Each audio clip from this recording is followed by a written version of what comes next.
que você entenda o que está sendo pregado, o que está sendo ensinado. Isso que é o mais importante, isso que é o de comum interesse de todos nós aqui, amém? Esse é o ponto primordial, amém? Pai do Senhor, minha Amanda, paz, irmã Andréia, tudo bom? Deus é bom, amém? Falta só 2 minutinhos, tá? Para nós começarmos. Tem 5 pessoas, né? 5 pessoas da nossa congregação. Pedir a Deus misericórdia, né? E graça.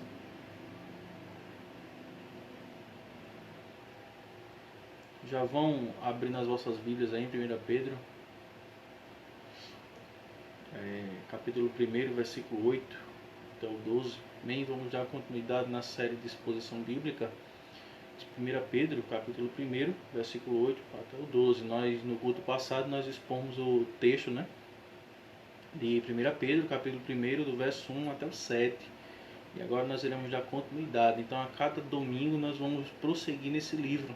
Nós vamos aprender cada vez mais o que esse livro tem a nos oferecer de conhecimento, de graça, de misericórdia. Amém, gente? Então, eu quero que vocês prestem bastante atenção. Não deixe que nada tire a sua atenção. Amém? Que nada tire a sua atenção. Que você esteja atento a esses ensinamentos. Papel e caneta na mão, em nome de Jesus Cristo. Ponha isso na sua mão aí, para que você entenda os textos, anote, não deixe passar nada, não deixe passar nada. Seja uma peneira, escreva tudo. Quando for no final, analise, vá a fundo, amém? Para que você possa crescer em graça e conhecimento. Isso aqui Deus quer, amém? Oremos ao Senhor, vamos agradecer a Deus por esse culto, pedir a Deus graça, misericórdia. Quero que vocês, por favor, abram as vossas Bíblias em 1 Pedro, capítulo 1, versículo 8 até o 12. Eu vou ler e em seguida eu estarei orando, pedindo a Deus misericórdia para que Deus me ajude a ministrar o Santo Evangelho de forma clara e expositiva. E eu quero dizer uma coisa a vocês. Vocês, quando forem ler o livro de Pedro, essa carta maravilhosa que tem muita coisa a nos ensinar, vocês, depois do culto, que está sendo expositivo, você jamais vai ler a carta de forma como você lia antigamente. Você vai ler agora a carta de forma diferente, porque você vai compreender aquilo que está lendo. É como eu sempre digo, quando for iniciar uma carta, procura saber o porquê o autor escreveu aquela carta. Por que ele escreveu aquilo? Quais os problemas que a igreja estava passando naquele momento para que ele escrevesse aquilo. Então é muito importante você saber do enredo da carta, porque traz mais segurança na hora de você estar lendo, de você estar meditando na palavra de Deus. Também isso é muito importante. Vou ler aqui agora com vocês, amém? O verso 8 até o verso 12, e nós vamos orar, pedir a Deus misericórdia, para que Deus abra os nossos corações e Ele coloque sua palavra lá no nosso coração, para que possamos esconder para não pecar contra o Senhor, amém? Pois, sem tê-lo visto, vocês o amam, e sem vê-lo agora, crendo, exultai com alegria inexprimível e cheia de glória, alcançando o objetivo da vossa fé, a salvação da vossa alma. Foi essa salvação que os profetas examinaram e dela procuraram saber com cuidado, profetizando sobre a graça destinada a vocês. Versículo 11. Indagando qual tempo ou a ocasião que o Espírito de Cristo que neles estavam indicava o predizer os sofrimentos que sobrevinham a Cristo e a glória que viria depois desses sofrimentos. Verso 12. A eles foi revelado que era para vós, e não para si mesmos, que eles ministravam essas coisas, que agora vos foram anunciadas, porque aqueles que, pelo Espírito enviado do céu, vos pregaram o Evangelho, até mesmo os anjos, desejavam examinar tais coisas. Oremos a Deus, para que Deus possa falar conosco através da sua palavra. Amém? Obrigado, Senhor, pela oportunidade que me dás de poder pregar o teu Evangelho, pregar a tua palavra. Que teu Espírito Santo, Pai, que conhece cada coração daqueles que estão ouvindo, Pai, nesse momento, a tua palavra. É Ele que conhece o mais íntimo de cada coração.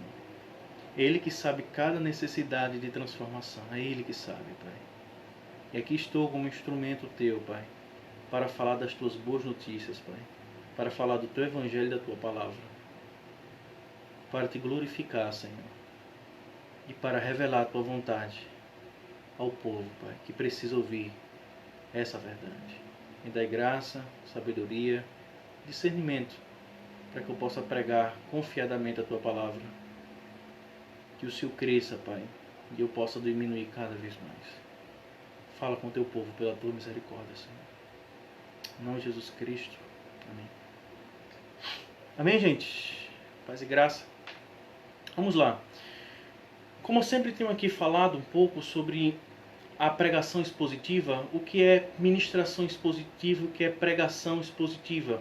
É quando nós trabalhamos com o texto ponto a ponto, que nós começamos a mostrar dentro do texto o que o autor queria transmitir para nossas vidas. Esse é o ponto crucial que nós temos que entender. Amém? Então, esses versículos aqui, ó, do verso 7, do verso 8 até o 12, eu vou logo se iniciar pelo 8 e vou fatiar esses textos para que vocês compreendam bem o que Pedro quis dizer à igreja, o que é que Pedro quis passar para a igreja e o que nós hoje podemos retirar de tudo isso aqui. Amém, gente? Então, quero que vocês prestem bastante atenção para que vocês sejam de fato edificados. Porque é para isso que a palavra de Deus, ela foi posta. Foi para edificar o povo de Deus, foi para guiar o povo de Deus na verdade. Amém, gente? Então, nós que somos pregadores do Evangelho, nós que somos pregadores do Evangelho,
A iluminação tá péssima.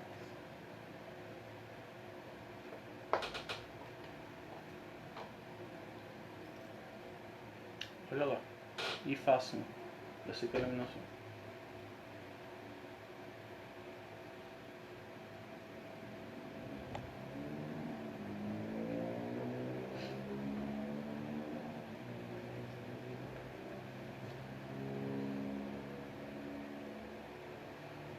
Estamos de novo lá, tá, gente? Estamos de novo lá no Instagram.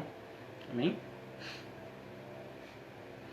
Pode voltar para lá, porque houve aqui um errinho técnico que o apoio aqui caiu. Aí, infelizmente, não teve como, eu tive que encerrar o vídeo e iniciar novamente. Amém? O apoio aqui caiu. Pode retornarem aí. Infelizmente, não sei se foi o vento, não sei o que foi que aconteceu, mas só sei que caiu. Amém? Vamos retornar novamente. Deixa eu fazer com que as pessoas retornem para cá, tá?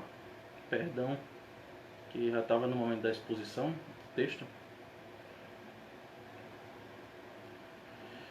Vamos lá voltar, tá? Então abram a vossa Bíblia, como já estão abertas aí, tá?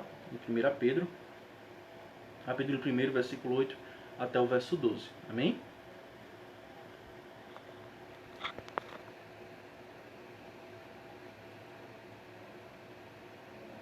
O apoio está mal encaixado aqui, mas vamos lá.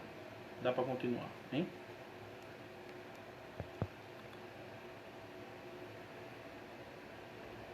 Amém? Vamos lá, vamos dar continuidade. Amém? Boa noite, irmão. Vamos lá. Então, eu gosto muito de ministrar verso por verso, tá, gente? Ponto a ponto. E gosto de fatiar esses versículos. Por que, pastor, o senhor gosta de fatiar os versículos? Porque é muito importante que você compreenda o que o versículo quer dizer. Que a palavra de Deus quer dizer. Isso é muito importante para você.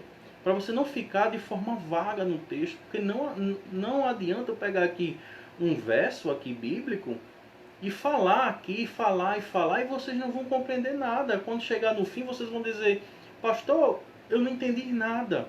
O senhor quis passar o que com isso? Então eu quero muito que vocês compreendam. Amém?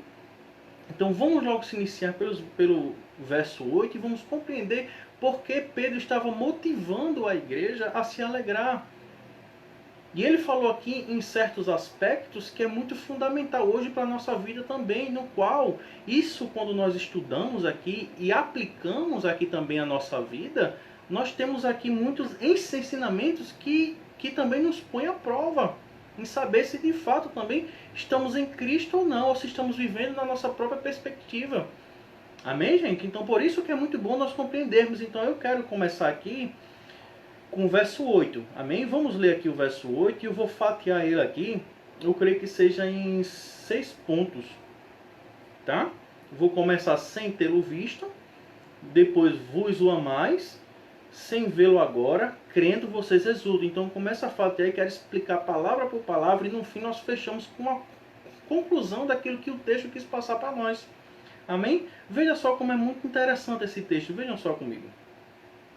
Pois, sem tê-lo visto, vós o amais.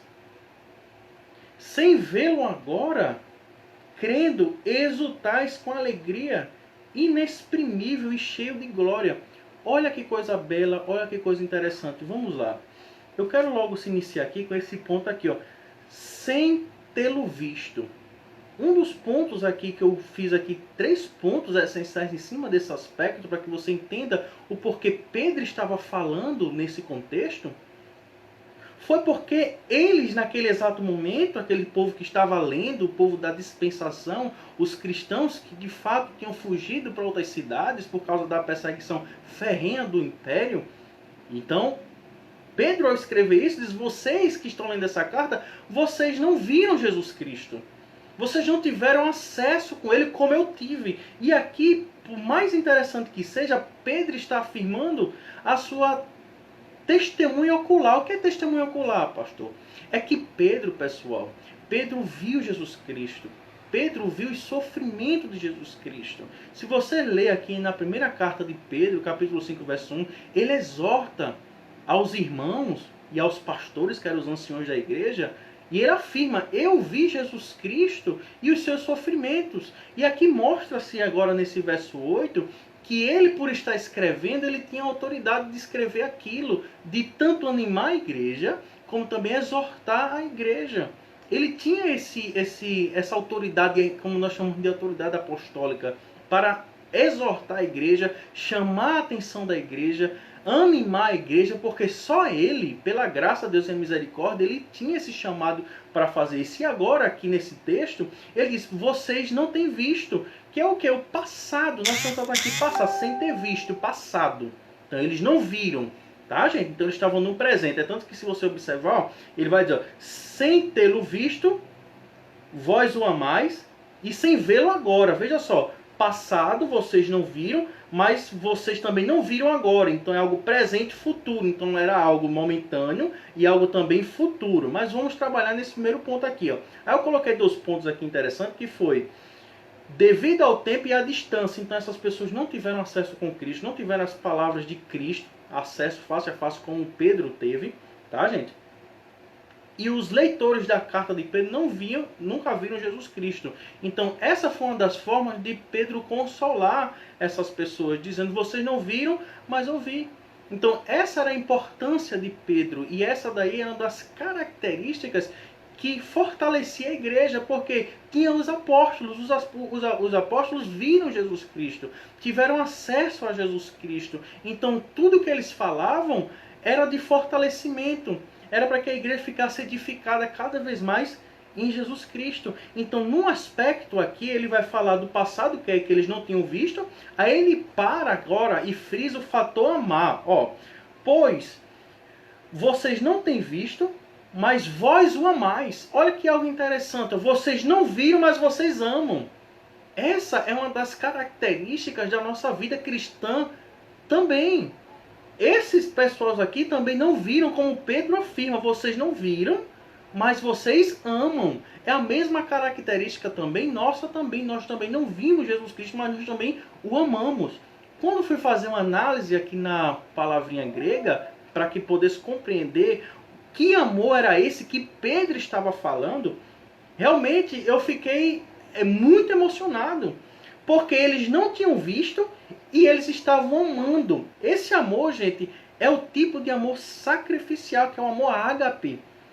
Veja que algo interessante. Um amor nasceu no coração dessas pessoas, mesmo não vendo Jesus Cristo. Aí eu coloquei aqui um ponto que é bem interessante. Ó. A revelação do Evangelho fez com que eles amassem a Jesus com um amor incondicional. Olha que algo interessante. A igreja estava passando por dificuldades. Estava passando por momentos difíceis. A igreja estava triste. Porque a perseguição era ferrenha. Então a única forma, o único modo de trazer alegria àquelas pessoas era mostrando àquelas pessoas que mesmo ela não vendo, elas estavam frutificando, dando fruto. Então o Evangelho teve esse compromisso de trazer a elas um amor incondicional por Cristo, mesmo não vendo Jesus Cristo. Viu como isso é algo profundo também para nós também. Então, quando esse amor incondicional nasce em nosso coração, é porque a verdade do Evangelho está em nosso coração. Viu como isso também é algo belo, isso é algo fundamental também para a nossa crença. O amor incondicional é um amor que barganha, é um amor que é sacrificial. Eu vou me sacrificar por Cristo, eu vou dar a vida por Cristo. Pois, sem tê-lo visto, vós o amais. Essa é a parte bela desse livro maravilhoso, dessa carta tão linda. Vocês não viram Jesus Cristo, mas vocês o amam, mesmo não vendo, mesmo não tendo acesso, mesmo não tendo contato com Jesus, vocês têm um amor sacrificial por Jesus Cristo. Era isso que trazia a alegria da igreja. Era isso que fortificava a igreja, porque os apóstolos estavam olhando para a igreja, estavam vendo frutos na igreja. Porque quem trazia esses frutos era o quê? O poder do Evangelho. Era a pregação do Evangelho. E foi isso que foi feito na igreja. E Pedro, ao escrever tudo isso, mostrou à igreja que a igreja estava em Cristo, que era a parte que provavelmente eles estavam muito preocupados. Eles estavam muito preocupados em saber se estavam sendo aprovados por Deus ou não. E Pedro, por ter uma autoridade apostólica, confirma isso. Confirma isso de uma forma que você estando com Cristo, vocês nele, vocês podem dar vida também por ele. É um amor sacrificial. Vocês não veem, mas esse amor que está em vocês é um amor que vocês dão até a vida por ele, por Jesus Cristo. Eu coloquei aqui algo muito interessante, que é, mesmo sem ver as obras de Jesus Cristo e seus feitos, eles o amavam. Aí eu coloquei aqui um texto que muitos conhecem, que é um texto de Tomé, João capítulo 20, verso 29, que é bem-aventurados que não viram e creram. Ele está citando quem? Jesus Cristo. É aqueles que não viram, que não tiveram acesso às suas palavras, não estiveram com Cristo, mas creram em Jesus Cristo. Então, essa palavra, essa promessa se afetou de geração a geração. E Pedro repete aqui na sua carta, mostrando também a esses discípulos, esses cristãos que estavam dispersos por causa da perseguição, que eles não ficassem tristes, porque eles nasceram de novo, e o amor que está no coração deles é um amor sacrificial, a ponto de dar a vida por Cristo. Olha que algo interessante que eu coloquei aqui, ó. Apenas o novo nascimento faz isso, amar sem ver. Nós não vemos Cristo, nós vemos Ele por fé. Nós temos consciência que Ele existe, nós temos consciência que Ele nos salvou. Então essa consciência que está em nossa mente, que ninguém tira mais, isso chama-se novo nascimento. O que é novo nascimento, pastor? É quando você está morto no seu pecado e Deus te regenera, te tira das trevas e te põe na luz. E faz com que você hoje ame Ele acima de qualquer coisa. Qual é o primeiro mandamento? Amarás o teu Deus de todo o teu coração, de toda a tua força e de todo o teu entendimento. E amarás também o teu próximo como a ti mesmo. São esses mandamentos que estão fundamentados no cristianismo. Quando nós olhamos para essa perspectiva, nós temos a certeza de que a igreja é fortificada nessas verdades. Nessas verdades aqui, a igreja está fundamentada. Está cada vez mais firme na rocha. Então, quando nós olhamos para o texto, nós vemos que Pedro, de fato, confirma. Vocês não viram, mas vocês nasceram de novo, porque vocês amam Ele e amam de forma incondicional. Esse é o amor que Pedro transmite a esses irmãos e confirma que eles também têm um amor sacrificial também por Cristo, mesmo não vendo o sofrimento de Cristo, mesmo não vendo a ressurreição de Jesus Cristo, sem ter acesso com Ele, vocês o amam. Vamos dar continuidade. Nós já trabalhamos aqui, ó, em 3 pontos. Ó. Sem vê-lo, amais e sem vê-lo agora. Esse ponto sem ver agora era algo aqui que está ligado também a algo futuro, tá? Que eles estavam esperando, e ligado também à salvação da alma. É isso também que indaga, porque também está ligado a algo escatológico. O que é algo escatológico, pastor? É algo futuro. Eles esperavam algo futuro. Olha que interessante, ó. Pedro elogia a fé dos seus leitores, que mesmo sem ver no presente momento de Jesus, eles estavam firmes na promessa da salvação. Observe que Pedro, quando ele testifica aí, dizendo: vocês não viram, vocês não estão vendo agora, no presente, mas também vão ver no futuro. Então foi essa fortificação e essa foi a alegria que Pedro transmitiu à igreja, mostrando à igreja que a igreja não estava perdida, que a promessa da salvação, que a promessa do reino vindouro, que Cristo estabeleceu o seu reino final, estava de pé, que eles poderiam dar a vida sim por Cristo, que Cristo honraria a morte daquelas pessoas. Então é nesse aspecto que nós temos que olhar para esse texto e também tirar para nossas vidas e fazer perguntas para nós também. Será que eu amo a Jesus Cristo a ponto de dar a vida por Ele? Será que eu amo Jesus Cristo a ponto de abandonar minha vida de pecado para viver para Ele? Então são pontos que temos que se perguntar também dentro desse texto. Eu não vi Jesus, nem vocês também viram. Mas será que nós o amamos a tal ponto de dar a vida por Ele? Dar a vida muitas vezes está ligado a renunciar a muitas coisas nossas também, que nós não queremos muitas vezes abrir mão. E Deus nos cobra assim, porque não dá para nós vivermos uma vida que ou é mundo, ou é Deus, ou é reino, ou é carne, não, ou é espírito, ou é carne. Deus te chama para essa responsabilidade. Esses irmãos estavam num contexto de vida e morte. Nós, graças a Deus, não sei você, mas eu não estou nesse contexto de vida e morte.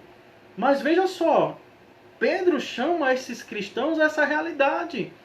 Vocês amam a ponto de dar a vida por Cristo, e isso é bom, isso não é ruim. Foi isso que Pedro quis transmitir à igreja. Não é ruim, isso é bom para vocês, porque vocês nasceram de novo, vocês estão, graças a Deus, estão tendo acesso a esse amor incondicional que Deus transmite para nós. Vocês sabem que é amor condicional, né, gente? É um amor que não tem barganha, é um amor que não tem troca. Você ama Cristo, Ele fazendo algo por você ou não fazendo. É isso que é o amor incondicional. Então Pedro, aqui nós vimos aqui esses pontos, né? Sem tê-lo visto, vocês amam e vocês também não viram agora. Então Pedro já fala algo escatológico. Pedro já está se adiantando, dizendo que quando vocês morrerem, Ele honrará a sua morte. Vocês estarão com Ele na eternidade. E tem um ponto aqui que me chama bastante atenção, que é esse ponto aqui, ó. Crendo. Olha que interessante, vocês não veem agora, mas crendo. Esse crendo aqui, se você fizer uma análise profunda desse termo aqui, crer, é um crer, gente, de todos os dias, é estar fiel, é estar firme nos mandamentos de Deus, é mesmo as coisas apertando, as perseguições vindo sobre nossas vidas, os maus pensamentos estando estabelecidos muitas vezes na nossa alma, mas nós continuamos firmes ali.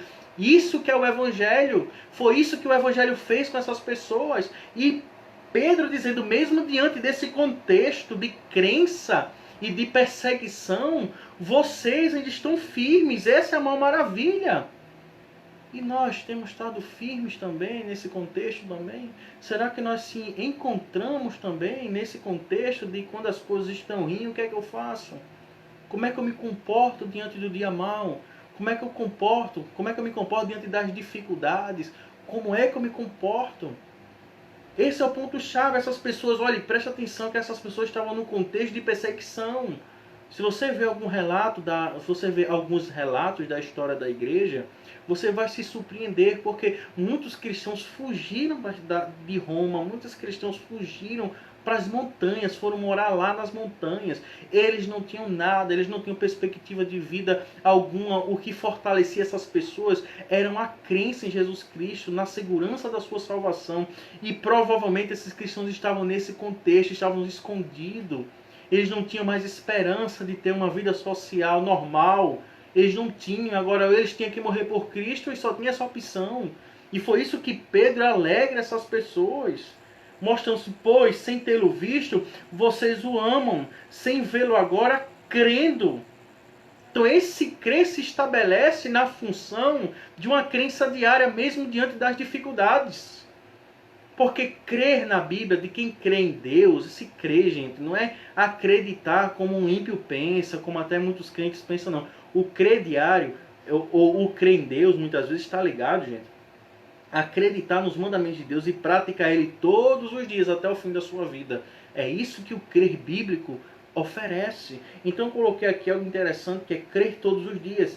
Crer nos mandamentos e nas promessas de Cristo, mesmo diante das dificuldades. É aí, gente, que nós vamos provar a nossa espiritualidade, o nosso nível de espiritualidade. É quando as dificuldades chegam, os momentos ruins chegam, e nós como se portamos. Porque as pessoas hoje no contexto estão ligadas, infelizmente, ao algo rápido. Ligou, chegou, fez, comprou, fez. Não! Com Deus não é assim. É tanto que nós trabalhamos no tempo de Deus. Existem dois tempos, gente. O Cronos e o Kairos. Cronos é o nosso tempo, hoje, presente, agora. E o tempo Kairos é o tempo de Deus, é o tempo oportuno. E nós vivemos num tempo oportuno, que é o tempo de Deus, e nunca é no nosso tempo. Às vezes nós estamos passando por situação que queremos que as coisas passem de forma rápida, e às vezes não vai passar. Porque Deus usa muitas vezes as situações para moldar você.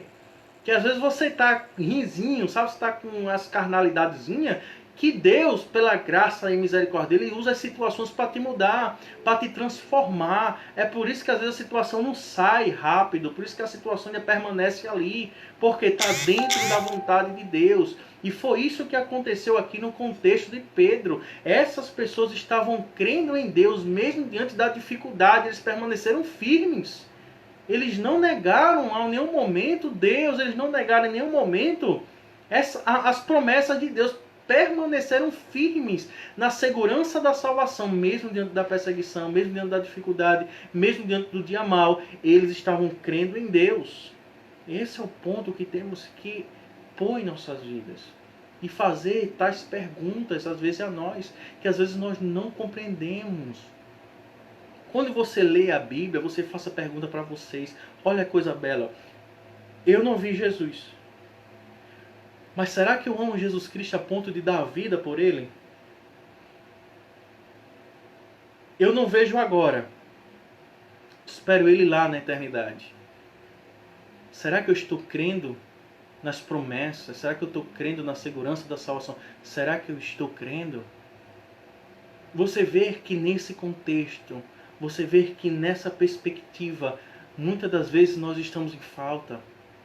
Às vezes nós não amamos a Deus como é para amar. Às vezes nós não buscamos a Deus como é para buscar.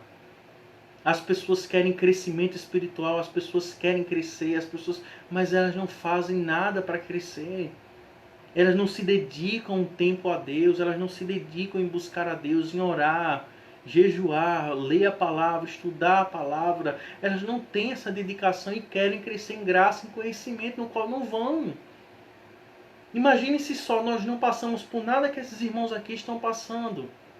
Por perseguição, pelo dia mau, nós estamos tudo muito bem, obrigado. Graças a Deus nós temos tudo em nossa casa.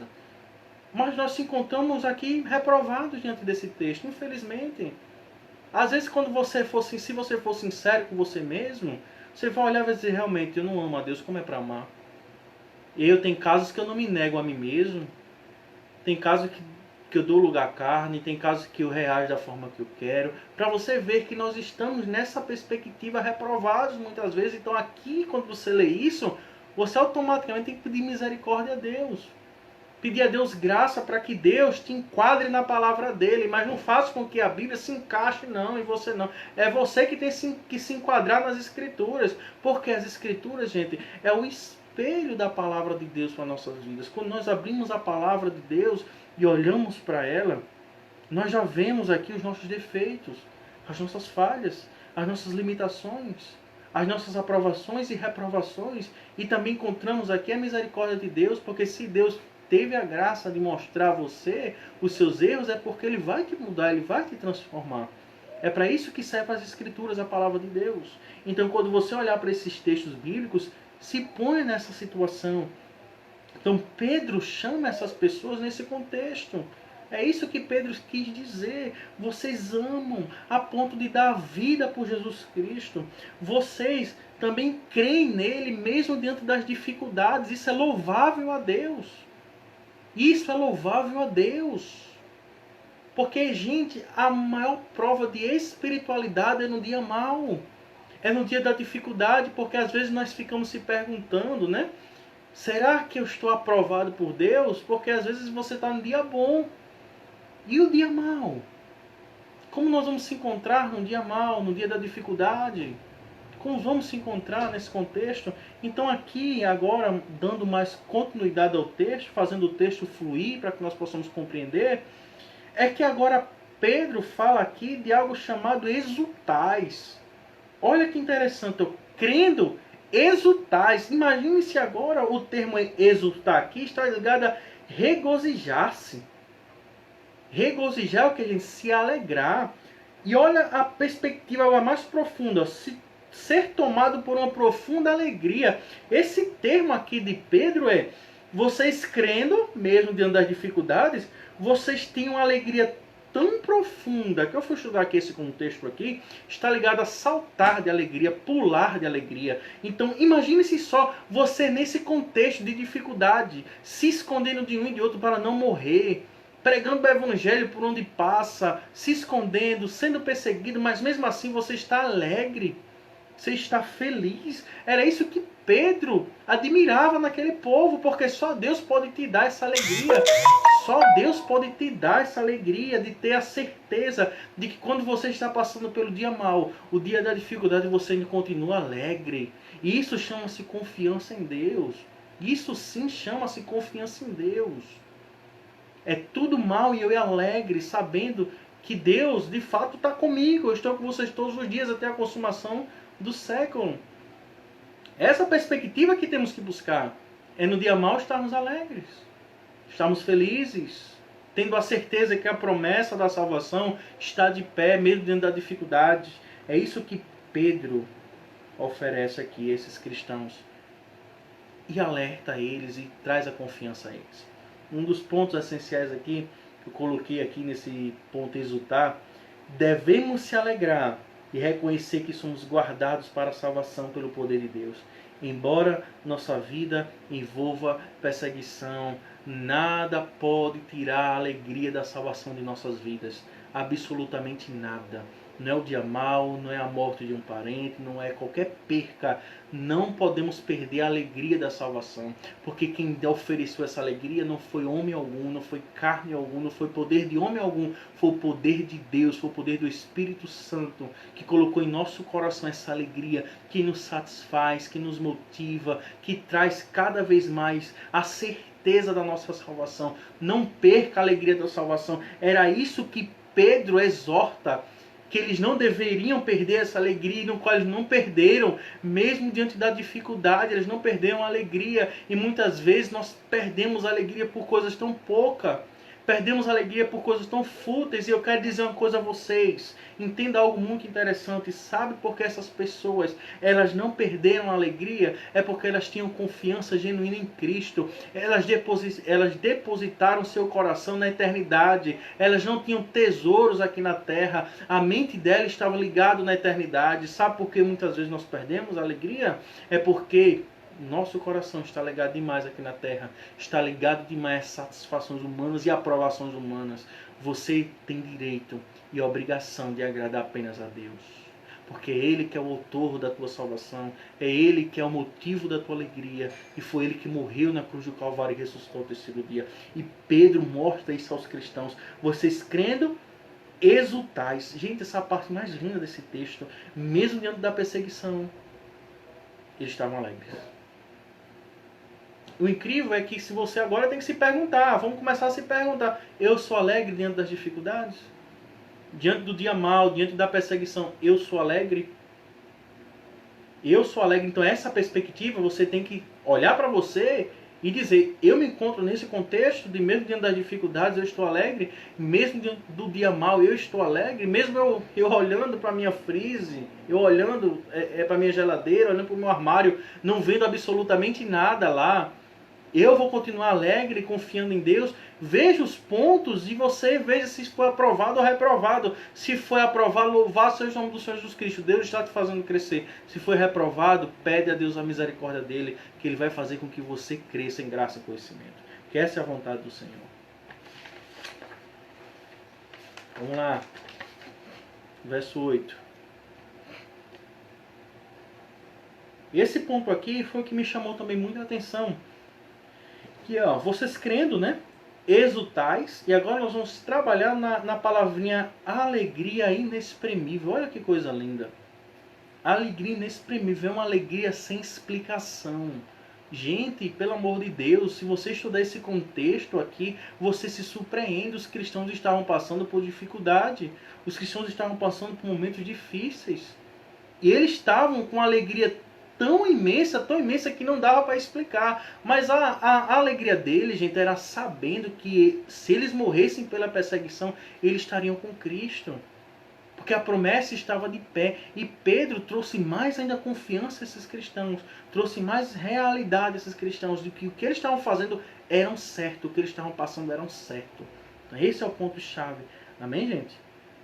Eu coloquei aqui algo interessante, que essa alegria inexprimível, ela está ligada na palavrinha grega ao brilho da estrela que anunciou o nascimento de Jesus Cristo. Então, quando Cristo nasce, é o que, gente? É alegria. Houve uma abundância, houve luz. Amém, gente? Então eu coloquei aqui dois pontos aqui essenciais para nós termos a compreensão desse termo alegria inexprimível, tá? Que é o que? No linguajar humano não tem como explicar tamanha alegria. Nós não temos como colocar aqui nenhuma palavra aqui, tipo uma grande alegria, não. É uma alegria maior do que grande, que não tem palavra. É uma alegria imensa.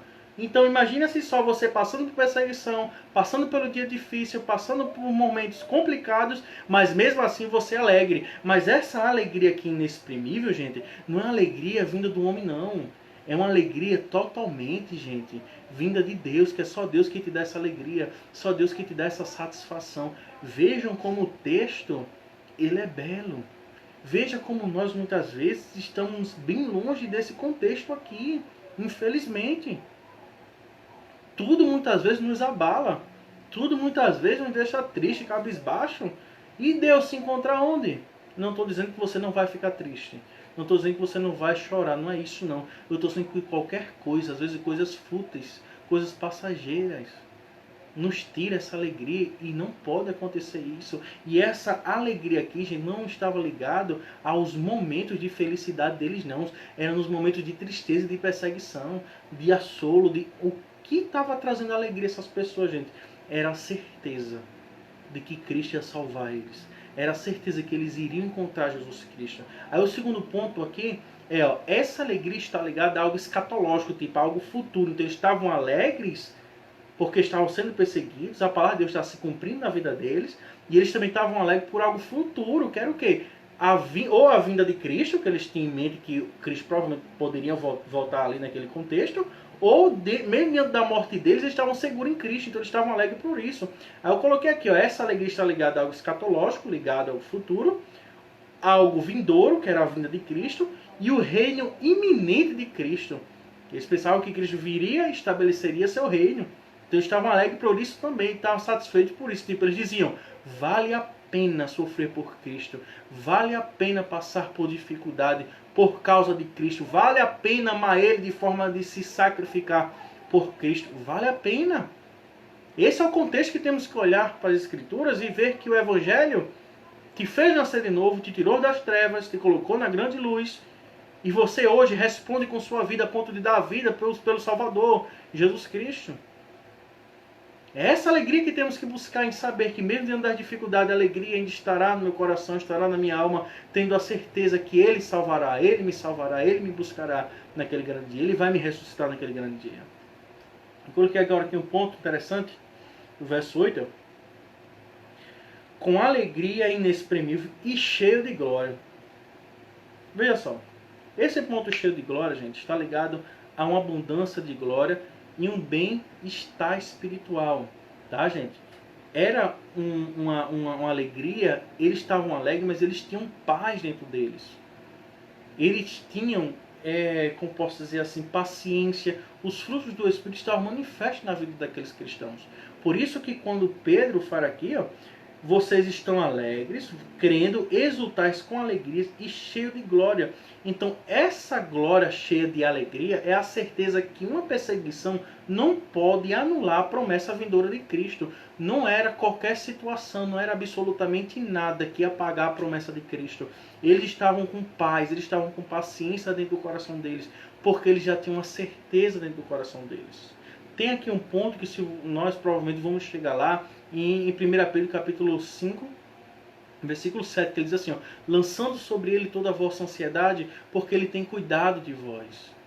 Por que lançar a ansiedade sobre o Senhor Jesus Cristo? Porque sabemos que a rédea da história, a história também está em suas mãos e ele tem o controle de todas as coisas. Por isso que lançando a ele, temos paz. E esses cristãos estavam nesse contexto. Eles estavam nessa situação de o quê? Alegria imensa e cheia de glória. Um exemplo, eles tinham esperança da glória eterna e com paz em seu coração. Uma paz interior tremenda. Essa paz interior que não vinha deles mesmos, que não vinha da confiança dele mesmo, mas sim do próprio Deus. Era Deus que oferecia essa paz interior, da certeza da salvação e da alegria que eles estavam passando naquele momento. E um ponto que eu coloquei aqui, que é algo que temos que ter em mente, tá, gente? Temos que ter em mente. Que tem muitas pessoas que têm medo da morte. Tá, gente? O cristão ele não deve ter medo da morte, porque ele sabe para onde ele vai. Ele sabe para onde ele foi chamado.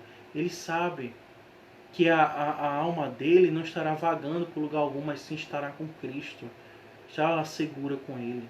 Então, o único poder da morte é apenas te entregar para Deus. É o único poder que a morte tem.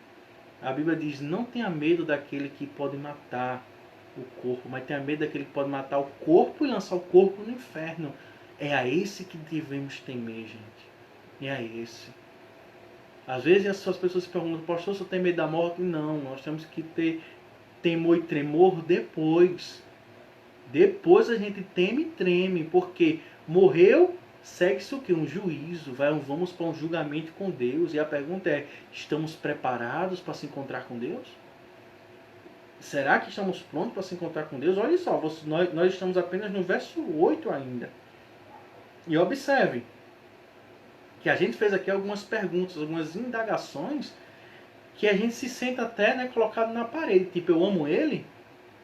Eu não vi ele, mas eu amo? Eu também não estou vendo agora, mas eu estou crendo diante das situações? Eu tenho essa alegria inexprimível em mim? E vejam só, estamos passando por momentos de perseguição. E nós passamos pelo quê? Me diga. Um país totalmente livre, um país que você pode ministrar, pregar à vontade. Passamos pelo quê, gente? Você está vendo como nós se colocamos nesse lugar, nós já se sentimos constrangidos? Que quando se compara a vida desses cristãos antigos e se compara com a nossa, muitas vezes não tem mais nada a ver. E às vezes a gente se encontra nessa situação. Totalmente reprovado, isso é a verdade. Vamos enfrentar isso porque é uma responsabilidade. Não vamos fugir da responsabilidade cristã. Porque toda vez que a gente foge dessa responsabilidade, a gente está sendo covarde. E não é isso que o Evangelho quer de nós. O Evangelho quer mudança, transformação, pedir a Deus graça e misericórdia para que Deus possa nos transformar. Aí eu coloquei aqui um ponto interessante nesse fator cheio de glória do verso 8, que é essa certeza está ligada ao momento e ao futuro. Por exemplo, eles tinham paz ali naquele momento E também tinha o que, gente? Um momento de paz futuro, que era o que? Ligado à escatologia. Que era que se ele vier, eu estarei seguro e também estarei em paz com ele lá na eternidade. Aí eu coloquei aqui um ponto que é, no momento, morrendo com Cristo e dando a vida para ele mediante as perseguições, que era o que? O momento. Mesmo diante daquele momento, os cristãos iam dar a vida por ele, morrer por eles e iam estar seguros da sua salvação. E o futuro era, mesmo eles não morrendo com a perseguição presente naquele momento, Deus tinha reservado para ele um descanso eterno. Então, essa era a mentalidade daqueles crentes. Por exemplo, o momento que eles estavam passando de perseguição era: se eu morrer, eu estarei seguro com Cristo. Se eu não morrer, e eu morrer lá velho de qualquer doença, também estarei seguro com Cristo também. Aí eu coloquei aqui um texto que eu creio que a grande maioria aí conhece, que é o texto de 1 Coríntios 15, 19, que diz assim, ó: se a nossa esperança em Cristo é apenas nesta vida, somos os mais miseráveis entre os homens. Olha que algo... Gente, nesse contexto aqui de 1 Coríntios, Paulo estava falando da ressurreição de Jesus Cristo. Ele estava defendendo a ressurreição de Jesus Cristo. E chega nesse ponto que os cristãos estavam sem confiança. Estavam com medo da morte. A ponto que, se nós esperamos Cristo apenas nessa vida, somos os mais miseráveis de todos os homens. A promessa é mesmo antes ou depois. Essa promessa, a gente, ainda está de pé. Você pode morrer, amanhã eu posso morrer, amanhã você pode morrer, mas a promessa está de pé. Mas agora, se ele voltar, também a promessa continua de pé, estaremos salvos com ele. Então, esse é o ponto crucial do Evangelho. E eles tinham essa certeza, e Pedro confirma essa certeza. Vocês vivem dessa forma. Vocês têm essa característica em vocês. E é isso, gente, que nos faz ter a evidência da salvação. É essa evidência que mostra que Cristo está em nós. A Bíblia diz que é Cristo em nós a esperança da glória. Imagine se só esse texto como ele é belo. Cristo em nós a esperança da glória. Um exemplo, quando ele está em nós, a esperança da eternidade flui em nossas vidas. Automaticamente nossa vida ela é transformada, ela é afetada pela eternidade. É isso que esses cristãos tinham na vida deles. Eles tinham Cristo, eles tinham tudo, ponto final. Não diga, eu não sei viver sem isso. Pare com isso, é idolatria. Diga assim: eu não sei viver sem Cristo. Sem Ele eu não vivo. Sem Ele eu não tenho mais satisfação e alegria para nada. Jesus é o centro de nossas vidas. Não é nós que somos o centro de Jesus. É Jesus que é o centro de nossas vidas, porque Ele é Senhor. Não foi eu que aceitei Ele, foi Ele que me resgatou, porque o perdido da história era eu. Era eu que estava em trevas. Era eu que estava perdido. Era eu, e eu, e eu. E ponto.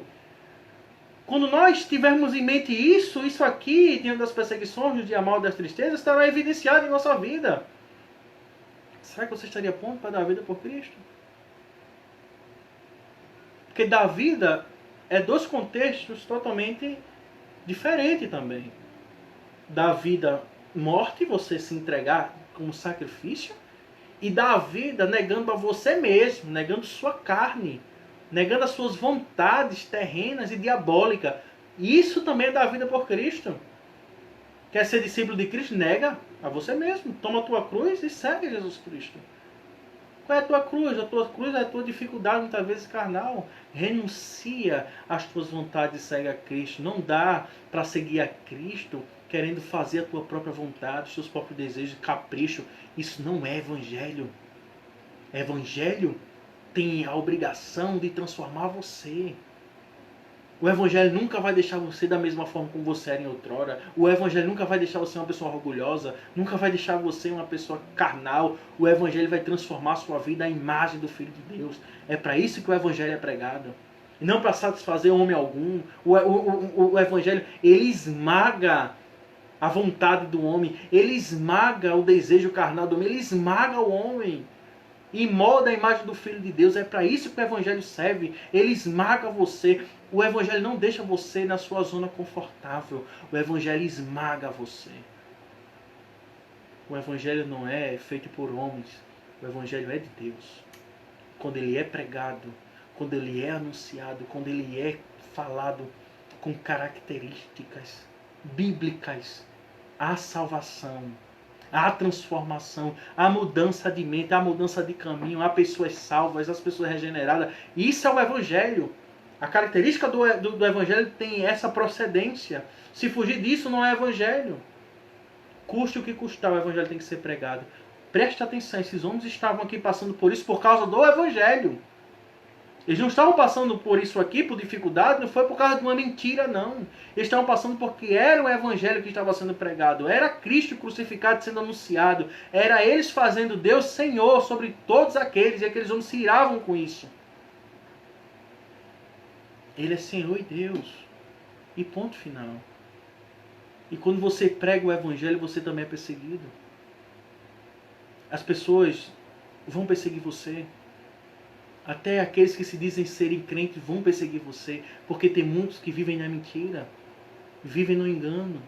Vivem na falsa doutrina. E eles vão perseguir você quando você começar a pregar o evangelho. Porque ele vai ficar com o que o pastor dele diz e não com o que a Bíblia diz. E isso não é evangelho. Está na hora de nós retornarmos à essência do que é o cristianismo. Está na hora de nós retornarmos à característica daqueles irmãos bereanos que examinavam as Escrituras dia após dia. Tudo que Paulo falava, eles estavam examinando. Essa é a nossa essência. E não ficar com aquilo do que o pastor fala. Fique com o que a Bíblia fala. Se o seu pastor falou de acordo com a Bíblia, louvado seja o nome do Senhor Jesus Cristo. Amém por isso. Mas se ele falar contra as Escrituras, você tem que ficar com as Escrituras. Porque se você nasceu de novo, se Deus afetou sua vida, você vai ficar com a palavra, não com o que o pastor Beiar falou. Tudo que falar tem que ter propriedade bíblica. É por isso que eu gosto de ministrar de forma expositiva, porque eu pego ponto a ponto da Bíblia. Eu não vou fugir dela em nenhum momento. Porque é Bíblia e pronto, e acabou. E fim de papo, não tem conversa, não. Não tem, eita, Deus revelou isso, revelou. Vai aí, é várias lives. Bota aí, daqui a pouco vai começar a bagunça aí. Tem várias lives aí de gente aí que você vê, olha, Deus está revelando, não revelou nada. Revelou absolutamente nada. A Bíblia diz em Hebreus capítulo 1, versículo 1. Deus falou de muitas formas aos pais e aos profetas, mas nesses últimos tempos ele tem falado apenas pelo Filho e ponto final. Deus hoje fala pela sua palavra. Goste quem não gostar, Deus fala pela sua palavra. Parou de profetada. Parou de estar fazendo live para estar agradando A e B, feito doido. Parou, o evangelho tem que ser pregado. Por isso que está aí um monte de pessoas analfabetas, biblicamente falando. Pessoas que não sabem nada das Escrituras. Porque vivem diante dessas lives aí que não produz nada. Só produz gente, provavelmente gente que não conhece nada da Bíblia. E essa é a verdade. Nós não podemos fugir disso não, gente. Pelo amor de Deus, está na hora da igreja mudar. Essas pessoas não se criavam não na igreja primitiva não. Você acha que se criava não? Está aqui o exemplo. Está aqui o exemplo. Olha o contexto de vida. Perseguição, perseguição, perseguição. E olha, alegres. Aí por que está alegre? Porque foi o evangelho, o poder de Deus que fez esses homens ficarem alegres dentro da situação. Porque eles tinham certeza da salvação, eles tinham certeza da promessa, eles acreditavam que quando morressem, eles iam se encontrar com Jesus Cristo. Para relatos na história da igreja, se você estudar um pouco a história da igreja, você vai ver que tem algumas cartas que eles escreveram, teve algumas cartas quando eles iam serem mártires por Cristo, eles disseram, eu não vejo a hora de me encontrar com meu Senhor, olha que coisa bela. Eles queriam morrer para ter acesso rapidamente a Jesus Cristo, e nós, com medo de perder deixar isso, deixar aquilo. Meu Deus, a nossa confiança é Cristo. A nossa confiança é Jesus Cristo. Outro ponto. Verso 8 nós vamos para o verso 9, né?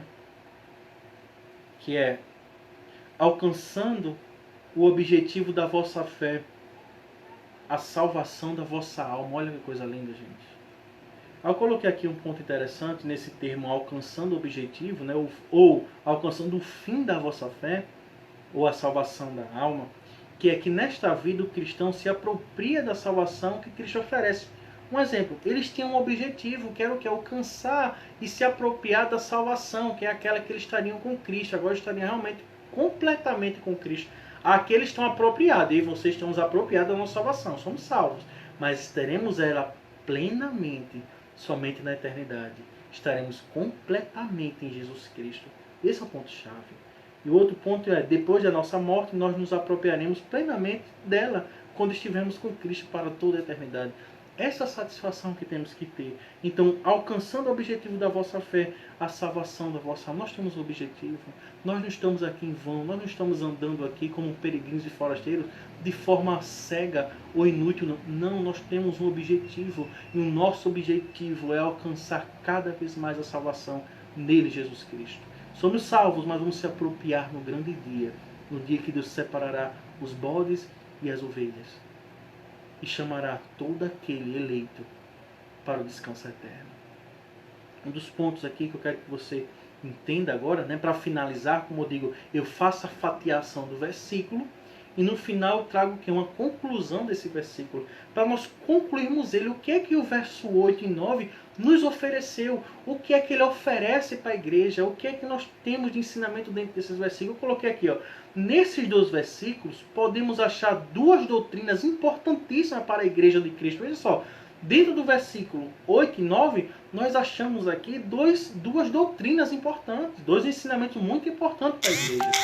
Uma é a alegria verdadeira que só Deus pode dar, a doutrina da alegria, que aqui nós podemos ver que eles estavam alegres, uma alegria inexplicável, que nenhum homem explica essa alegria. Então a doutrina da alegria que só Deus pode dar, eu coloquei, e essa alegria ultrapassa momento, circunstância e perseguição. Veja só, essa alegria é maior do que qualquer momento ruim, perseguição, circunstância, o que for, essa alegria sempre estará em nosso coração.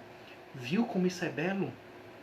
Viu como o Evangelho é puro, é perfeito?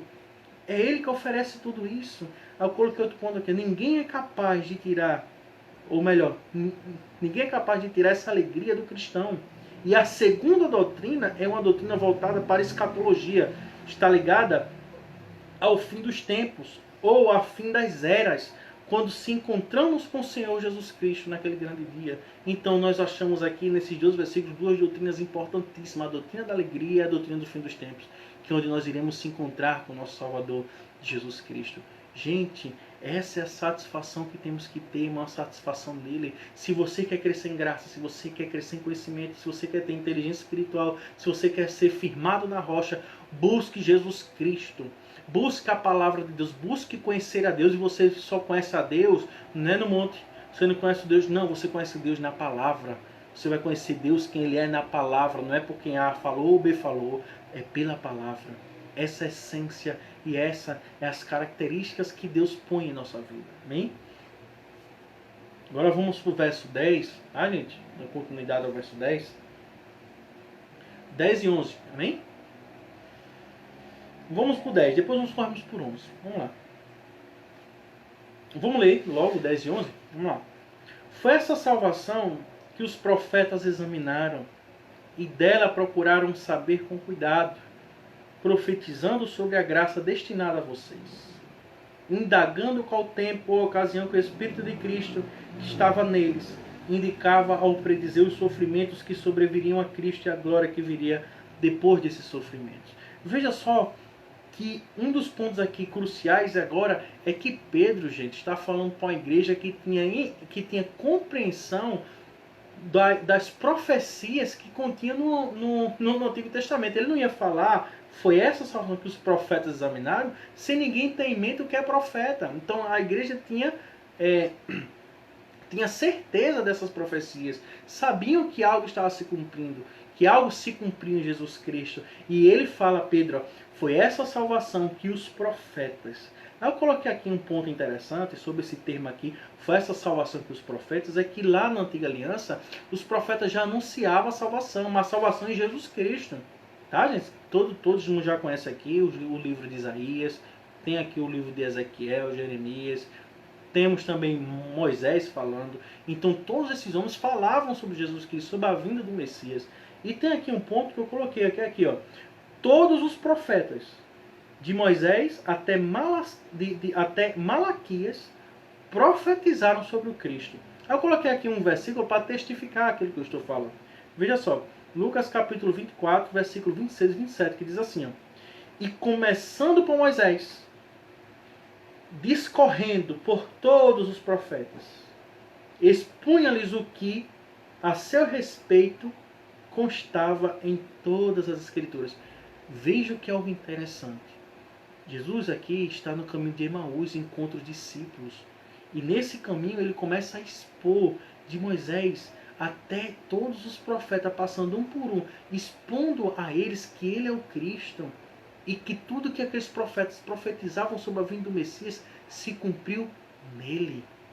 Olha que coisa linda! E foi isso que Pedro exorta a igreja e chama a atenção da igreja, dizendo, olha, foi essa salvação que vocês obteram, que os profetas examinaram. Nós vamos ver aqui o termo examinar mais na frente, mas eu quero que você frise bem esse termo aqui, que é aquilo que foi prometido, aquele que foi estabelecido pelo próprio Deus de Israel, se cumpriu em Jesus Cristo, dizendo-se a esses cristãos que Jesus Cristo não é uma farsa, Jesus Cristo não é uma mentira, de fato ele ressuscitou, de fato vocês têm segurança na eternidade. Então trouxe o que? Confiabilidade na vida de Cristo e no que Pedro falava. Foi essa salvação que os profetas falaram dessa salvação.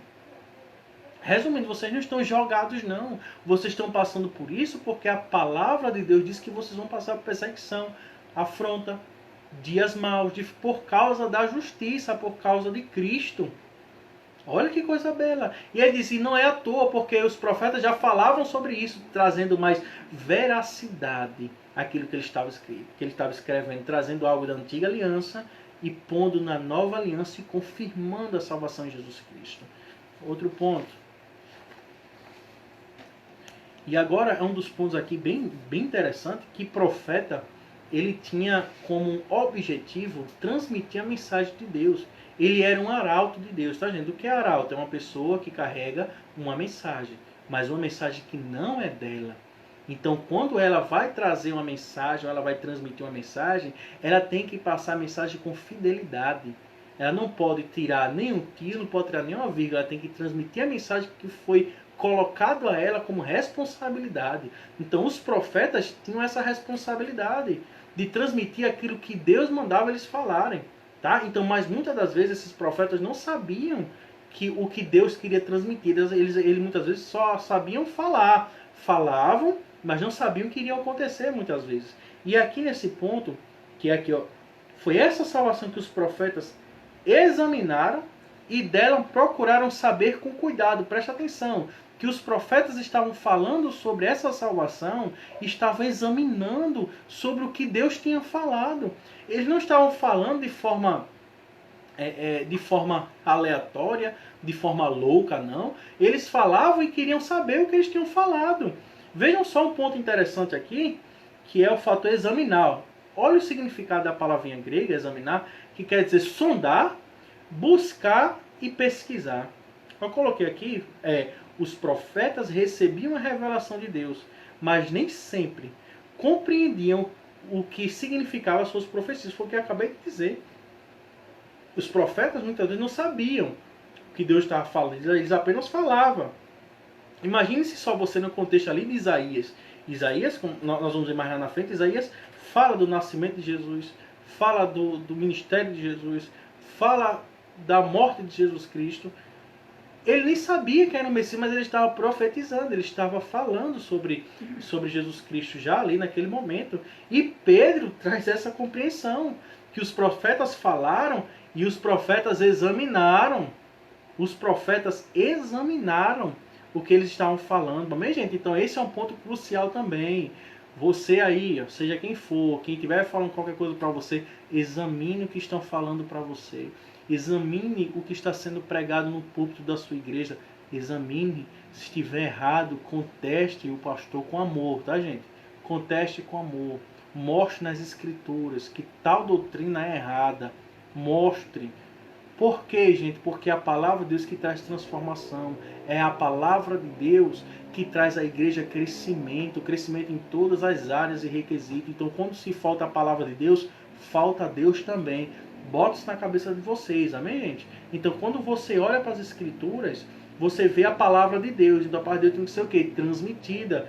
Tem que ser mostrada e aplicada. Então, quando ela não é aplicada, ela é mostrada da forma correta, Deus não está lá. Ah, pastor, o senhor está sendo radical. Reclame com as escrituras, que é o que a Bíblia diz. Amém, gente? Então, quando esse povo falou, que é os profetas, era sobre essa salvação que queriam saber o máximo possível. Então, os profetas queriam saber dessa salvação. Os profetas queriam saber que salvação era essa. Eles queriam ter entendimento do que eles estavam falando. Quem é esse? Aí eu coloquei aqui um ponto que eu creio que muitas pessoas conhecem, que Cristo usa o mesmo termo também examinar para os fariseus e os saduceus daquele tempo. Que foi o termo. Qual o objetivo de examinar com cuidado? Por que eles tinham um objetivo de examinar com cuidado? Que era o quê? Era descobrir o tempo e as circunstâncias das quais falava o Espírito Santo. Eu coloquei aqui um ponto em João 5,39. Abre lá, por favor, em João, vocês estão em casa. João 5,39. Que foi assim, ó. Jesus ele começa a explicar a sua missão. Aí algo interessante assim, vós examinai as escrituras. Que escritura ele está falando? Examine o Antigo Testamento. Examine o Antigo Testamento. Quando você vê assim, vós examinais as escrituras, a escritura está ligada ao Antigo Testamento. Amém, gente? Pois julgais nelas ter vida eterna. Veja só. Vocês julgam através da palavra de Deus ter vida eterna. Nós aqui já temos aqui uma compreensão que a palavra de Deus traz vida eterna para nós. Amém, gente? E são elas, ó, que dão testemunho de mim. Veja só, analise as escrituras, analise o Antigo Testamento. Vocês julgam ter nela vida eterna e elas dão testemunho de mim. Olha que interessante. Tipo, se vocês analisarem as escrituras, vocês vão ter compreensão da vida eterna, vão ter a certeza da vida eterna e vão me achar na antiga aliança. Eu já estou lá. Isso foi Jesus trazendo aqueles homens que estavam contestando sua missão, dizendo: se vocês estão com dúvida da minha missão, examine lá onde vocês dizem ser doutores da lei. Examine lá e vocês vão ver que eu fui profetizado e se cumpriu em mim. Lucas capítulo 4, você vai ver que Jesus, cheio do Espírito Santo, ele não rodou não, tá, gente? Ele não pulou não, ele foi para a sinagoga pregar o evangelho. E quando ele está lá, provavelmente com um papiro de Isaías, ele abre no papiro e cai no texto de Isaías 61, que diz que Deus derramou o Espírito Santo sobre ele para curar os pobres, enfim. Aí você vai ver nesse contexto que ele lê Isaías. Isaías era um profeta, e Pedro trata do mesmo contexto aqui, dos profetas examinavam com muitos cuidados. E ali Jesus, ao expor isso, ele mostra que se cumpre hoje o que Isaías falou. Isso cumpriu hoje porque o Espírito desceu lá no Jordão nele, ele foi para o deserto, e depois do deserto foi pregar o Evangelho, cheio do Espírito Santo. Então, nesses contextos aqui que nós temos que se encaixar. Amém? Então, é um dever de todo aquele que professa Cristo como Senhor, examinar as Escrituras. Examine as Escrituras. É um dever seu. Pare de sua preguiça. Pare de sua preguiça. Comece a pegar sua Bíblia, comece a ler, comece a examinar as Escrituras. É um dever seu. Bote isso na sua cabeça, é um dever seu. Ninguém vai estar pegando você pela orelha, colocando a sua cara na Bíblia para você ler, não. Amém? O povo do Instagram. Amém? Louvado seja o nome de Jesus Cristo. Um forte abraço para o povo do Instagram. O tempo já está se finalizando. Corre lá para o Facebook. Conto com vocês lá, amém, gente? Obrigado mesmo pela presença de vocês. Vamos ver aí como vai ficar as lives futuras. Mas vamos dar continuidade a essa série de pregação. Deus abençoe vocês. Um forte abraço. Amém?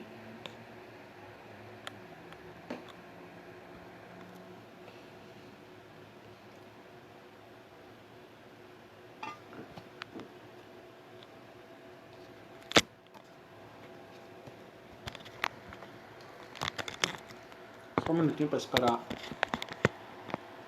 as pessoas olhar. Amém? Amém, Peulins. Amém, meu irmão. Forte abraço. Esperar só as pessoas que estavam no Insta para virem para cá. Amém, gente? Vocês estão me ouvindo? Se estiver ouvindo, dá um ok, por favor.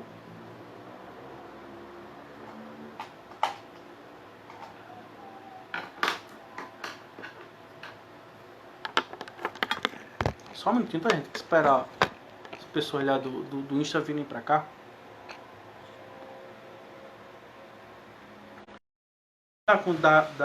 Da continuidade, tá? Então é um dever seu, é um dever nosso examinar as Escrituras. É um dever nosso não ficar com tudo que estamos ouvindo por aí. Isso é um perigo muito grande. Isso daí, gente, é um perigo muito grande. Distorce as Escrituras para agradar ao seu bel prazer, às suas próprias vontades. E não foi isso que Deus nos chamou. Amém? Não foi para isso que Deus nos chamou. Deus nos chamou para nós analisarmos as Escrituras e termos cada vez mais intimidade com Deus pela palavra. Amém? Veja só aqui um ponto interessante que Pedro falou aqui dos aspectos da antiga aliança e das profecias que estavam lá. Amém? Foi essa salvação que os profetas examinaram e dela procuraram saber com muito cuidado, tá, gente? Profetizando, olha só, profetizavam sobre a graça destinada a vocês. Olha que coisa linda. Que graça foi essa? Eu coloquei aqui algo interessante. Que graça era essa que eles estavam falando, tá, gente? Essa graça aqui está ligada à salvação, como nós já vimos agora aqui no início desse versículo aqui, ó, que é o quê? Foi essa salvação que eles estavam profetizando. Que salvação? Será graça imerecida. Que graça eles estavam falando? Que salvação seria essa? Era a morte propiciatória de Jesus Cristo. Olha que interessante. Ó. A expressão graça é mais abrangente. Ela inclui o reinado divino cheio de graça no tocante à redenção humana. Então, eles anunciavam a morte de Cristo e a salvação através da morte de Jesus Cristo, da ressurreição dele. Viu que coisa perfeita? Aqui, que é o verso 10, no qual os profetas falavam dessa salvação. Os profetas zelavam e tinham cuidado naqueles que estavam falando, e eles profetizavam, anunciava que a graça viria, que o favor imerecido de Deus seria estabelecido, mas estabelecido em quem? Em Jesus Cristo. Aí eu coloquei aqui um segundo ponto, que foi qual? Neste ponto, a graça indica a dádiva graciosa de Deus ao propiciar Jesus Cristo. Eles estavam falando que essa graça, Pedro falava que essa graça estava posta como o fator de Cristo ser propiciado pelo próprio Pai, na forma de... Era nós para termos ido, era eu e você que era para ir para aquela cruz. Amém? Aí o que inverteu a situação. Quem foi Cristo para aquela cruz. E Cristo morre em nosso lugar, paga pelos nossos pecados, ressuscita para nossa justificação. Olha que coisa bela. Então era dessa graça que os profetas estavam falando, era essa graça que eles estavam anunciando. Aí tem um texto aqui de Isaías 53. E depois analise com você mesmo em casa e veja como é pesado isso. Observe que a grande maioria dos evangélicos acham que quem matou Jesus Cristo, quem esmagou Jesus Cristo foi o diabo. Eles acham que foi até os romanos. De fato foi eles, né? Mas usado por quem, gente? Por Deus. Veja só o texto de Isaías 53:10 que diz assim: contudo, foi da vontade do Senhor esmagá-lo. Veja só, foi da vontade de Deus esmagar e fazê-lo sofrer. Foi da vontade de Deus, gente. Não foi da vontade do diabo, não. Não foi da vontade do homem. Foi da vontade de Deus fazer aquilo com Cristo. Apesar de ter sido dado como oferta pelo pecado. Olha só, Jesus foi dado como oferta pelo pecado. Ele verá a sua posteridade. Prolongará os seus dias. E a vontade do Senhor prosperará nas suas mãos. Foi da vontade do Pai moer Jesus Cristo. E era essa graça que estaria estabelecida. Foi isso que Isaías pregou, foi isso que Isaías ministrou. Eu coloquei outro ponto aqui, que foi guiados pelo Espírito Santo. Esses profetas ensinaram a graça que viria a mim e a vocês. Quarto ponto foi: Pedro quis dizer aos cristãos que tudo que os profetas falaram se cumpriu. E eles estavam vivendo essa dádiva que tantos profetas examinaram com. Foi esse fator crucial que fortalecia esses cristãos em saber que a promessa que foi pregada na antiga aliança tinha se cumprido em Jesus Cristo e que a vida deles não estava sendo entregada de forma vã. Eles não estavam entregando a vida deles de forma de forma sem sentido. Eles tinham um rumo, eles tinham uma justificativa, e isso era Jesus Cristo de Nazaré. Então foi essa graça, essa salvação que foi pregada, que foi destinada a essas pessoas. E tem interessante 11, tá, gente? Tem um termo também aqui no verso 11, vamos por 11, mas no versículo 10, em Mateus capítulo 22, 29, diz assim, ó, errais por não conhecer nem as Escrituras e nem o poder de Deus. As Escrituras, e conhecerás o poder de Deus, transformando a sua vida. Amém? Esse é um ponto. Aí o verso 11 já se inicia assim, ó, indagando qual o tempo ou a ocasião. Coloquei aqui algo interessante, ó, que esses profetas estavam ministrando sobre a graça que era destinada àqueles cristãos. Então eles queriam saber qual era o tempo e a ocasião que tudo isso ia acontecer. Eles queriam, você acha que eles não queriam saber? Eles eram os profetas, eles examinavam o que estavam falando, eles queriam saber o tempo e a ocasião que aquilo ia acontecer. Eu coloquei aqui, ó, o ponto interessante, que é os profetas sabiam que o Messias viria, mas não tinham conhecimento de quando ele viria aparecer, quais seriam as circunstâncias dessa aparição. Um exemplo, eles estavam pregando, eles estavam anunciando, estavam mostrando a palavra de Deus, e eles não sabiam o tempo vindouro. Então eles, como os profetas, eles estavam indagando o tempo. Disse, que tempo é esse que esse profeta viria? Que tempo é esse? E isso daqui, se for fechar o verso 11, vocês vão perceber algo interessante. Que Pedro traz tudo isso para essa perspectiva, para trazer mais confiança àqueles cristãos. E dizer, olha, o tempo que os profetas tanto examinaram se cumpriram em nós. Veja a boa dádiva. Veja que alegria e satisfação que esses cristãos tiveram em ler isso. Isso trouxe mais confiança para viver para Cristo, para se entregar mais por Cristo. Foi isso que esses cristãos tiveram em mente. Veja só como algo interessante. Aí eu coloquei aqui um ponto interessante, que é, quem é esse Messias? Quando ele virá? Está próximo? Os profetas ficavam se indagando sobre as profecias inspiradas por Deus. Resumindo, quando é que ele vem? Qual é o dia? Qual é a hora? Nós queremos saber, como os profetas ficavam indagando. E Pedro traz essa perspectiva. E afirma eles, olha, eles ficavam se indagando, eles ficavam se perguntando, eles ficavam, quando é que ele vem? E ele veio em nós. É tanto que se você ler a carta de Hebreus, você vai compreender algo muito interessante. Se você ler a carta de Hebreus, que você vai ver que os 11:19, Hebreus 11:19, você vai ver que os profetas morreram sem ver a promessa. Que promessa era essa? A promessa de Cristo. Mas eles morreram confiantes na promessa. E está em nós essa promessa. Está em Pedro. Bem-aventurado aqueles que não viram, mas creram. Eu e você não vimos, mas cremos. Os profetas anunciaram isso. Foram mortos e pagaram pelo testemunho da sua fé. Leia lá Hebreus 11. Você vai ver que eles pagaram pelos testemunhos. Qual foi a maior forma que esses homens foram martirizados? Pela fé em Jesus Cristo. Eles foram martirizados por causa do testemunho. Testemunho da sua fé. Outro ponto aqui. Indagando qual o tempo e a ocasião que o Espírito de Cristo, que neles estavam, indicava que sobreviveriam a Cristo e a glória que viria depois desses sofrimentos. Eu coloquei aqui um ponto interessante, gente, que é, mais uma vez, Pedro, ele que os profetas já profetizavam sobre os sofrimentos que haviam sobre Cristo e a glória que viria depois desse sofrimento. Um exemplo, eles já profetizavam que Cristo ia morrer, ou melhor, que Cristo ia sofrer, ia padecer, ia morrer, ia ressuscitar, e a glória vindoura. Se você ler Salmos 2, você vai ver como é algo belo ali, que ele fala sobre a entrada, né, de Cristo na eternidade depois desse sofrimento, que é um salmo messiânico, como nós falamos.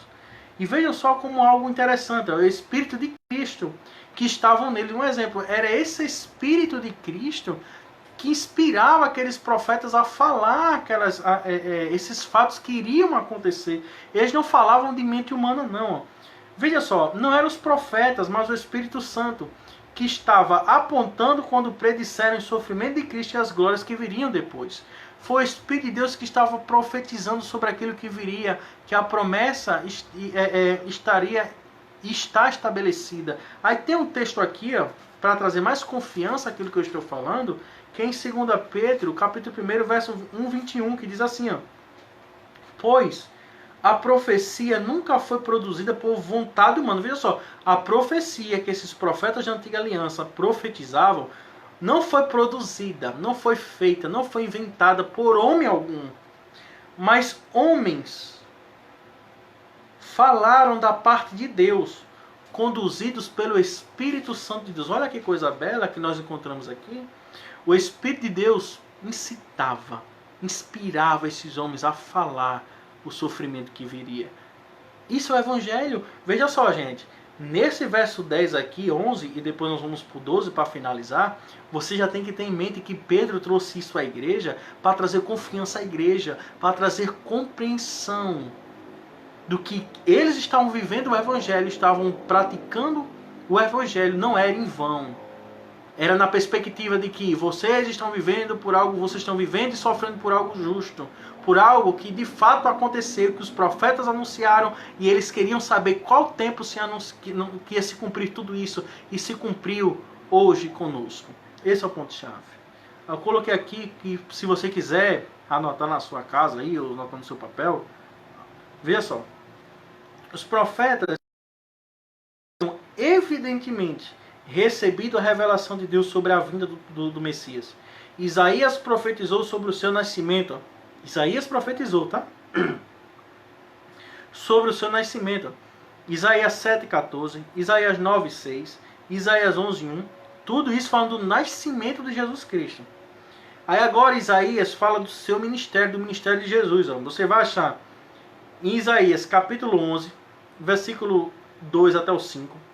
Isaías capítulo 35, do 4 até o 6. Isaías 61, do 1 até o 2. E agora Isaías profetiza o seu sofrimento e a sua morte. Isaías 52, 13 até Isaías 52, 12. Veja só, mais de um capítulo falando só sobre o sofrimento e a morte de Jesus Cristo. E Miqueias previu o lugar de seu nascimento. Eu coloquei, aí tem aqui, Belém, Miqueias 5:2. Quando profetizavam, esses homens estavam repletos do Espírito Santo. Vejam só como na antiga aliança está repleto das confissões sobre Jesus Cristo, sobre as profecias de Jesus Cristo e dos sofrimentos que iam vir sobre Jesus Cristo e as glórias vindouras que viriam depois da morte de Jesus Cristo. Esse é um ponto chave, é um ponto crucial, é um ponto que nós temos que glorificar a Deus, porque esses homens deram testemunhos dessa fé. Leia lá Hebreus 11, você vai ver, eles deram testemunho com sua vida, gente. Então Pedro aqui traz essa compreensão à igreja, trazendo confiabilidade, tipo aquilo que os profetas que vocês tanto admiram queria que acontecesse no tempo deles, aconteceram conosco aqui. Foi essa dádiva que nos chamou essa atenção. Foi essa dádiva que nos fortalece e nos firma nossos pés na rocha. Isso é evangelho. Verso 12. Perdão, tá, gente? 12 não, agora não. Vamos agora compreender aqui, dentro do contexto do versículo 10 e 11, que é a conclusão final destes dois versículos, e vamos entender o que é que esse texto tem a nos transmitir e nos ensinar. Veja só, os profetas ensinavam a doutrina da salvação. Já na antiga aliança, os profetas já ensinavam a doutrina da salvação. Nós já aprendemos isso aqui, no verso 10 e 11. Ponto 2. Eles pesquisavam e investigavam esse assunto. Veja, o segundo ponto que nós temos aqui em mente já é que os profetas não falavam de forma aleatória, mas o que eles falavam, eles investigavam e pesquisavam. Amém, gente? Então nós temos que trazer isso para a nossa vida também. Temos que analisar e investigar tudo aquilo que lemos nas Escrituras. Terceiro ponto. Eles tentaram descobrir o tempo e as circunstâncias para as quais o Espírito Santo apontava. E o último ponto é: o Espírito Santo predisse o sofrimento e a glória de Cristo, como nós acabamos de ver aqui em Isaías. Amém? Agora o 12 nós vamos encerrar, tá, gente? Vamos ler aqui e vamos encerrar esse ponto. Aí no próximo domingo, provavelmente, nós iremos dar continuidade, tá? Que vai ser 1 Pedro, capítulo 1, verso 13 em diante, até onde der e o tempo der. Amém? Veja só. No verso 12, ele diz assim, ó: a eles foi revelado que era para vós, e não para si mesmo, que eles ministravam essas coisas, que agora vos foram anunciadas por aqueles que, pelo Espírito Santo enviado do céu, vos pregaram o Evangelho. Até mesmo os anjos desejavam examinar tais coisas. Veja só, tá? Aí eu coloquei aqui um ponto, que é o fator aqui, ó: a eles foi revelado que era para vós. Veja só. Aos profetas, chegou um certo tempo, aos profetas que foram revelados quando Jesus viria, tá, gente? O período, o momento, que foi o quê, ó? O que foi revelado aos profetas foram, o que os profetas sabiam era a vida, sofrimento, morte e a ressurreição de Jesus Cristo e a glória de Cristo. Foi isso que foi revelado a esses profetas, amém, gente? Então esses profetas tinham esse conhecimento de que tudo isso ia acontecer com Jesus Cristo. Outro ponto: a eles foi revelado o que era para vós.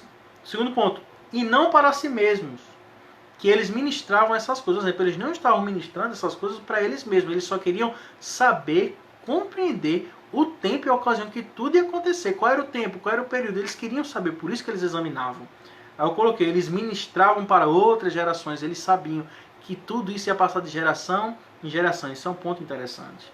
Aí eu coloquei aqui outro ponto, ó, que é no mesmo texto, que diz assim: agora vos foram anunciado por aqueles que pelo Espírito Santo enviado do céu. Veja só como é o interessante que Pedro fala aqui, ó, que agora vos foram anunciado por aqueles que pelo Espírito Santo foi enviado do céu. Primeiro ponto: Pedro afirma que o mesmo Espírito que inspirava os profetas para anunciar as profecias da Antiga Aliança é o mesmo Espírito que capacita os cristãos a anunciar o Evangelho. Pedro traz confiança. Olha, o mesmo Espírito que fazia com que aqueles profetas profetizassem foi esse mesmo Espírito que agora fortifica. Esse Espírito agora que dá compreensão. Esse Espírito agora que motiva os cristãos a anunciarem Jesus Cristo. É o mesmo Espírito, não é outro Espírito. É o Espírito Santo de Deus que operava na Antiga Aliança, opera hoje também na Nova Aliança. E o segundo ponto é: Pedro tinha em mente aqui algo interessante também, tá, gente? Que é transmitir algo do evento de Atos 2, que foi no dia de Pentecostes. Pedro, provavelmente, tenha lembrado a eles a promessa que se cumpria em Atos 2 no dia de Pentecostes. Um exemplo, para confirmar que Jesus Cristo é Senhor, para confirmar a palavra de Deus, Deus derrama o seu Espírito sobre toda a carne em Atos 2. Viu que coisa bela? Viu que é algo interessante? Deus confirmando a palavra dele, derramando o seu Espírito em toda a carne.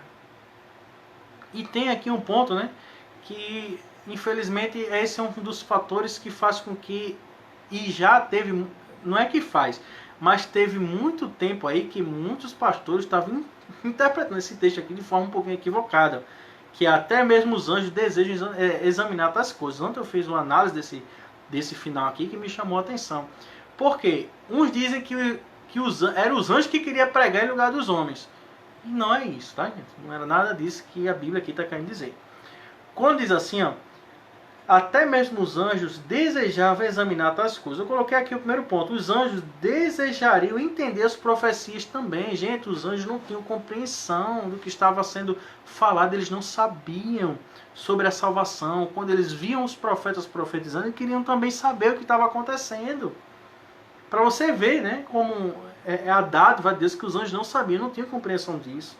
Segundo ponto, ó, examinar ou perscrutar tem um significado na palavra grega que é olhar com o pescoço esticado. Um exemplo, quando você está querendo ver alguma coisa, está querendo analisar algo, você não estica seu pescoço, é a mesma coisa, está ligado a isso aqui. Os anjos estavam analisando, olhando o que é que está acontecendo, o que esses anjos estão profetizando, o que é que eles falam, estão falando sobre o quê?